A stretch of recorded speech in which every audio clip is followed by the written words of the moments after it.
Well, hello people. So yeah, it's Peter here, and yeah, we're back down in the old man shed for the first video of 2024, isn't it? Crikey, the new year, here we are.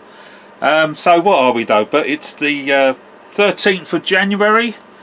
It's now 4:30. I've had the heating going, so the noise you might hear in the background, I've got the heating, so even now the shed, well, the shed's great, it's getting up to 17 degrees, so I've been running some trains, and more you'll see the trains I have been running in the film to come, alright?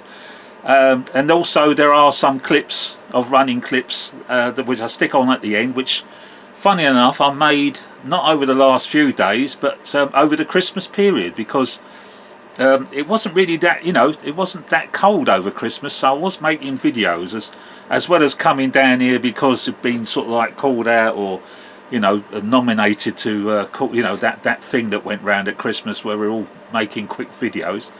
So I did make some running clips then, and then wow, we've had a real cold snap here in London, and it's been flipping freezing, so yeah, so it would, I need to have the heating on for quite a long while in order to bring up the shed to anywhere near where I would start running trains, because with the thermometer, when I have a little look, if it says, oh, it's 5 degrees, I don't turn anything on, I will do if I bring the shed up the temperature, which is what I've done today. And yeah, so I've come down here to make a video, because it's been a while now, and I think next week I might not be down here again for a while, because we've got snow forecast in London, so that's going to bring London to a halt, a little bit of snow and that's it, we've had it. But anyway, so I thought, right, let's take a chance. It's Saturday afternoon, I've had the heater running, so let's make a video. And what have I got to talk about in the new year? The layout, despite not being on all that often, it's still good. But I did make one little adjustment to the layout, and I've made a little film about that, what it is, a little scenic thing. And then also just talking to you, let you into the insight of Peter Waterman, because I'll explain to you something that you may not have noticed when you watch his, was it Making Track 3? The Milton Keynes layout that he's built and everything, and even any layout that he's associated with. There's a little something I wonder if you've ever noticed about his layouts. Stay tuned and I'll tell you when I'm explaining something. What other news? Well, there's been a heck of a lot of news on the Curascal 37s. Obviously Charlie at Chadwick has had issues, and with a friend with a sound thing, and all this thing about if you don't buy it from the Curascal themselves, his friend bought one, I think it was from Hatton's. Oh, speaking of which, wow, Hatton's, blimey. Oh dear, oh Lord. I mean, yes, in the past I've had the odd 1 or 2 items from Hatton's. Well, and same with Rails, and I think I'll buy from here, there and everywhere, to be honest. But wow, that's a shock though.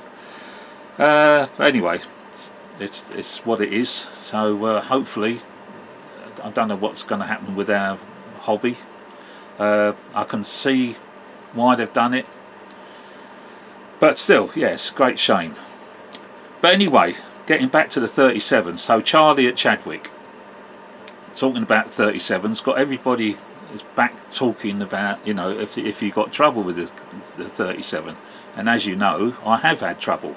And then there's a guy across the pond, I'm not sure if he's American or Canadian, I do apologise, what's he called, O.O. Rao, I think it is, and he had the trouble with the 37, and my gosh, in order to get to it though, he virtually stripped it so, go along and have a look at his video, but he really does take his 37 apart, alright, eventually, to get to the motor. Alright, now I had the motor trouble, and I knew it was the motor, and I've shown you you will not have to take it apart as much as this guy's does. I mean, he is taking everything off, including the PC, the circuit boards at the end with the lamps, with the lights on them, and he's taken all the wiring, so he's got a heck of a job to put it all back together again when he sorted his motor, and it was all to find out that he's got an issue with his motor.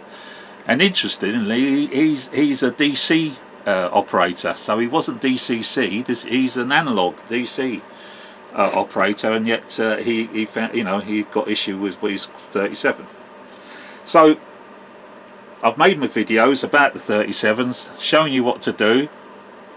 And at the time I was saying the other two 37s are running all right. Guys, there's no easy way to tell you this. All three of my class 37s have now had motor issues. All right, so yes, Andromeda, the rail operators group one, was the last one to succumb to it, whilst it was running around, you know, good as gold. Yeah, and then all of a sudden, you know, not a fast speed step, so you know, I've mine going around at a, you know, nice average speed, the mid range, out of 28 speed steps. But yeah, till in the end, Andromeda started to surge. I thought, oh no, looking at the voltage meter, you know, the amp meter, could see it was spiking, and I thought, oh my god. And then before that, the other one went wrong as well. So all three now, guys. So that's the bad news.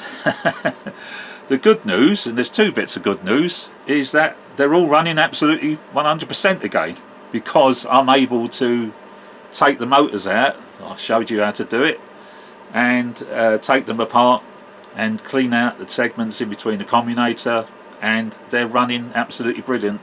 And I'm making the video today showing you with all three running, looking at the amp meter, seeing it's not spiking. And then if all else fails, guys, the other bit of good news is, and I'll show you, I've got motors from a Curascale. There's another one coming because I told them about Andromeda, so I've got another one in the post. So I've got all motors. So if these go wrong again, I might stick in the new ones. All right, that's what this is all about, guys. All right, so I'm telling you, you'll just look, you know, I'll just recap. I'll go over it all again to say what I've done. But that's it. Nothing else, you know. Only to report that everything is running hunky dory. All right. I mean, I don't know what I can say to you guys. You know, I just happen to have the skill set to be able to fix it if they do go wrong. And it's not, you know, I've showed you what to do, and you can do it. But as I've said in the past, when I've had a motor issue, I didn't try to fix it. I just got a new motor. Never had any problems after that. So, you know, it can be done. But that's it. So I'm going to leave it at that then, guys. All right. So it's great. You know, it's the first video out of the way of 2024. Just looking out for the Cavalex now. See what you know, class 56. That's on my radar. Yeah, shame about Hattons. Oh my gosh. But personally, you know, everything's all right. It's just that, as I said, I expect not to be down here that often, especially if we're now going to have snow. Yeah, so it might be a little while until we've got another video out of the way. All right. But so until then, guys. Love and leave you, and wish you all the best, and see you next time. All right, down in the old man shed. All right again. Okay, people. Bye bye for now. Bye bye. Right, guys. So what we got here? We have here the three Curacao 37s running around independently. Yes, I've got two on the one track, but they're quite far enough apart, so it doesn't matter. Just keeping an eye on them. But what I'm doing to you is just proving to you that these are now running fine. This is the very first one that I had all the issues with to begin with. Then the second one was this one, so that came up with a problem, but it's fixed now. And then coming round will be the last one to go, was Andromeda. So all three guys did have the motor trouble. All three of them, I've just got them running around with no sound or no lights or anything, just showing running. And really why I want to do that is to show I've got all three running. They've all had the motors out, they've all had the commutators cleaned, they're all now working perfectly. And just to enforce that, let's have a little look at the alpha meter. So I'm going to drop the camera down, and with all three running on speed step 14, there is the alpha meter. So she's running just over half an amp. Well, there's nothing. See, that's the figure you got to look at, the middle figure, and she's going from 5 to 6 because it's just on the cusp of running over. Don't really sort of, although this one goes up and down a little bit, it's down to the what's on the track, this, that and the other. The fact is that this one there in the middle, showing that it's working at half an amp with 3 locos running all on the same speed step, that is not spiking. Yes, it's going up because it's on the cusp. It's going from 5 to 6 and then that back down to 5, but we're not talking about going up into 1 amp or anything like that. You can see it's quite steady. Stays at 5 for a few seconds, then you see nothing. It's not spiking, that's the thing, guys. It's just fluctuating between the 5 and the 6. So with all 3 locos running, just using up over half an amp. But the important thing is that yes, it's half an amp going to 0.6 of an amp, but we're not talking of a lot of fluctuations, what I call the spiking. So therefore the locos aren't surging, they're all at a constant speed. And let's go back, here we are, all going good, running perfectly, but that's after having to take all 3 engines out, all 3 motors out, sorry, clean out the commutator, the gaps in between the plates of the commutator, without having to take the flywheels off. There's room to just get in there and do something about it.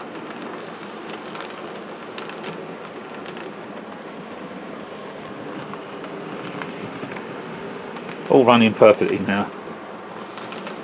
These aren't inconsist. These 2 on this track, they're running independently, and they're not too bad because they've been going around and round and round. And it's slowly catching up. I'm not really sure. There we are. This is coming round now. But there we are. So we're looking at them. Let's have a look just to prove to you again. Let's go back to the plate, and we're still back in the 6s or the 5s. There we are. See, no spiking as such, because the little figure on the end there is right on the cusp. So therefore it's just making the ampage just go between half an amp and 0.6 of an amp, but no spikes.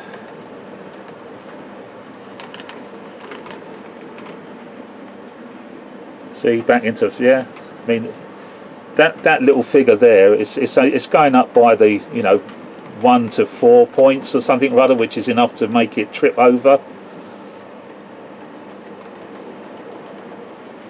See, they're back in the 5. So we got looking at, so it's 5.8 going up to 6.1, I guess. Let's have a look. 6.1. No, see, 5 or 6, yeah.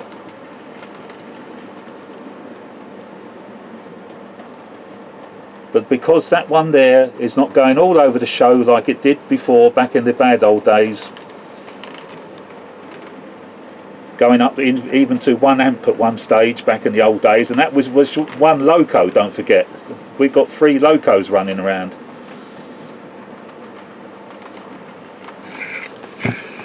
There you go. And I think slowly one of them is catching up, so we'll stop them before before it does. Running beautifully, all right.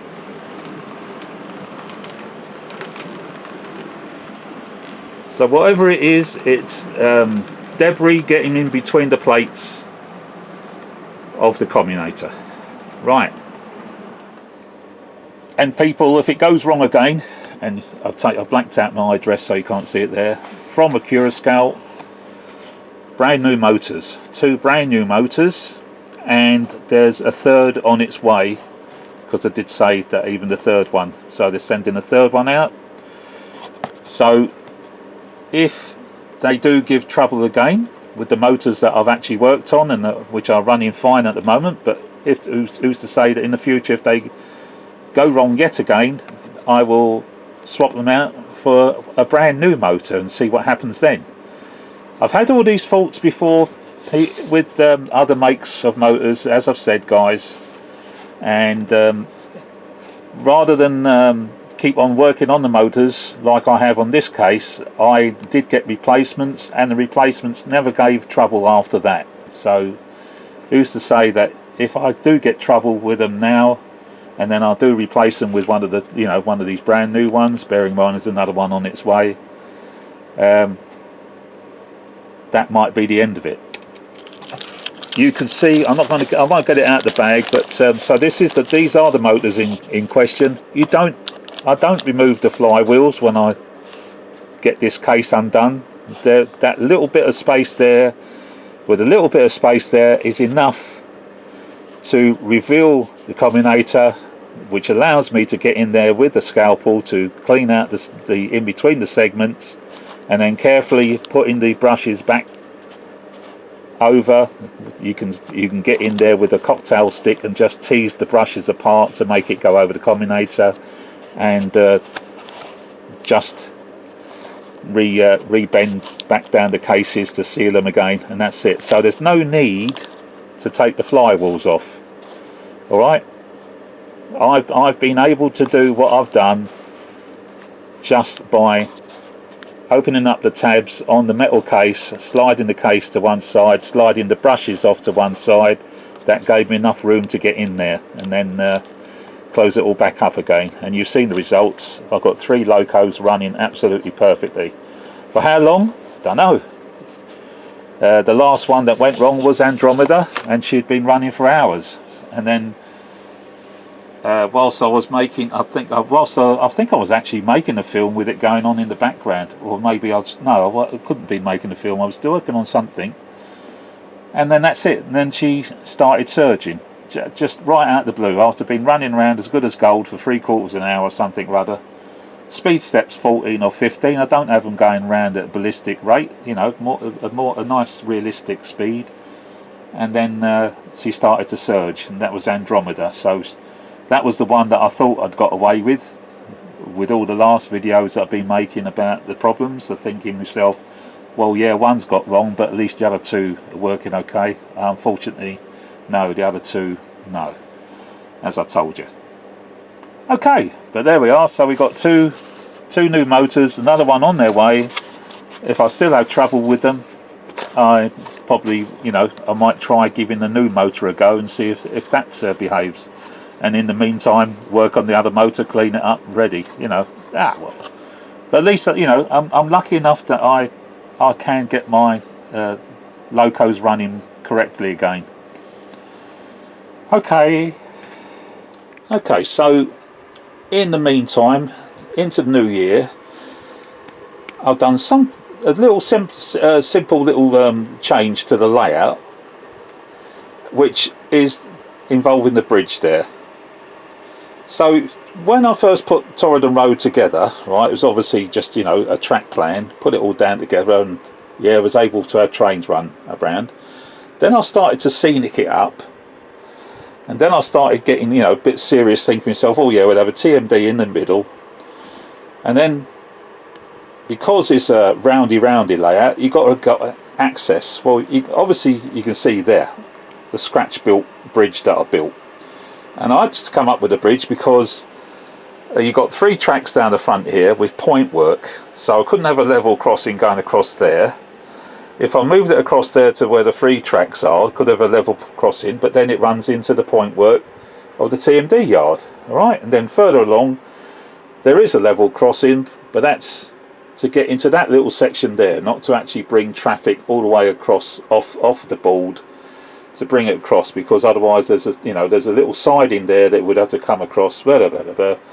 So right, okay, level crossing to give access to the little office block and the siding, and then that gives you, comes through over the concrete standing of the yard. Then you can come round and then get up and over the bridge. Again, because we've got sidings at the side there and the third rail, so that would have been, I don't think you can get a level crossing as that's wide. So yeah, so I'll come up with a scratch built bridge.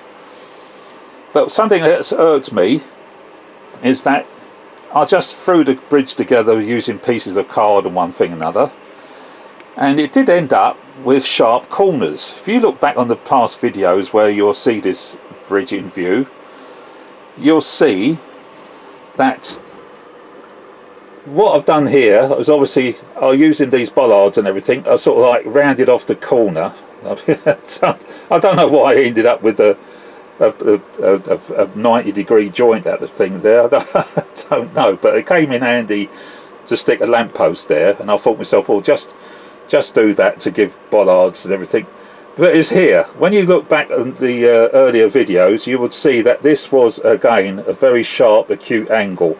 Alright, so it gave no chance to have two vehicles going side by side. So I finally got round to doing something about that, and now there is space to have two vehicles. Not that I'm going to sort of move the vehicles from where they are. I'm happy with that. But yeah, it's fun. It was only a silly little thing to do, but it was driving me, you know. I thought to myself, I must get round to doing that. And so I finally got round to doing it. And just to something to point out as well with the figures, with the vehicles, yeah, you can see they've got figures in them. Any vehicle on the layout that's supposed to have movement, like these two are waiting to come through the barrier, and there's a bloke checking them in. The guy there, obviously, you see there's a driver. I think, but they're HO drivers, admittedly, and even the lorry has got a driver in there. All right, so it looks the part. So anything that's supposed to be, the lorry, by the way, would have to use up all the space. It can go round there, but it would need all the space. But yeah, so, you know, obviously I'm not doing that. I'm not worried about that. That's where the vehicles go, so I'm happy with that. And talking of vehicles with figures in them, so none of these vehicles have got anything in them. That one and that one have got, because they're moving or about to move, so there's a driver vehicle in there. On the top estate, the parked vehicles haven't. The AA one has, the little black car has, yeah. Otherwise, no, the rest don't have them. But talking about figures, and I've got figures all over the layout. Have you noticed Peter Waterman's Making Tracks layout? You know, the huge layout that's been at Getz and has been shown all around the country. One thing, although they've got vehicles, all the vehicles like mine are parked. Otherwise, there's nothing moving. And something else on these, considering he's done the station of Milton Keynes, you don't see any figures. So I don't know if you realise that. It's a deliberate choice. I did have a word with Mr. Waterman. It's a deliberate thing that he does. He doesn't have figures on any of his layouts, because at the end of the day they don't move. And I can see his reasoning. You know, I mean, obviously my figures don't move. They're there as they are forevermore until I move them. And that's so Mr. Waterman does the same. He just wants the trains running. So yes, trains move, but because the people don't move, therefore he doesn't have people. I don't know if you ever realised that. I might have ruined it now. But whenever you see he's like Making Tracks layout now, the Milton Keynes thing, but there we are. No, look, you don't realise it at the time. And then I was looking at it one day and thought to myself, you know what? He doesn't have any figures. And no, he doesn't like them. Right. So there you are. So yes, I finally got round to doing that, and it's got a nice now instead of having a 90-degree turn on that thing, you know, sharp turn here, it's now been, I've now rounded it off, so I'm much happier with it now. Well, so that's what I've done to the layout, and that's it. It's the only thing I've done to the layout. It's working fine. It's got through these cold days and everything at the moment. I've got the heater on in there for quite a while, so it's all nice and toasty in here at the moment. So I've been running trains, but I've been running the 3 Acura scales for you just to prove that they're all running fine. Okay,